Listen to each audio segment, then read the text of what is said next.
আসসালামু আলাইকুম। সবাই কেমন আছো? আশা করি সবাই অনেক বেশি ভালো আছো। আজকে তোমাদের সাথে খিচুড়ি আর ডিম ভুনার রেসিপি শেয়ার করব। তো প্রথমে কড়াইতে আমি তেল দিয়ে এখানে পেঁয়াজ রসুন দিয়ে তারপর গরম মশলা দিয়ে নিব, দিয়ে ভালোভাবে নেড়ে নিব।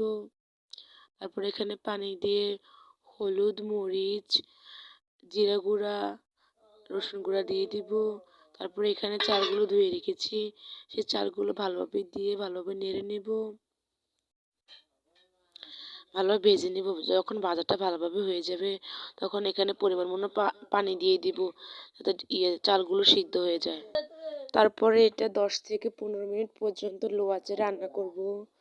তারপরে যখন দেখব যে পানিগুলো শুকিয়ে আসছে, তখন একটা ঢাকনা দিয়ে ঢেকে রেখে দেব। তারপর ঢাকনাটা উঠিয়ে ভালোভাবে নেড়ে নিলে হয়ে যাবে ঝরঝরে খিচুড়িগুলো।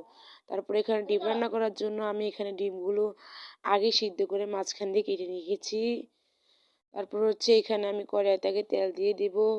তারপরে পেঁয়াজ মরিচ দিয়ে এটা ভালোভাবে নেড়ে নিব। এখানে টমেটোগুলো দিয়ে ভালোভাবে ভেজে নিব যতক্ষণ না পর্যন্ত টমেটোগুলো সিদ্ধ হয়ে যাচ্ছে। তারপরে হলুদ মরিচ লবণগুলো দিয়ে ভালোভাবে রান্না করে নেব, যাতে ভালোভাবে সিদ্ধ হয়ে যায়।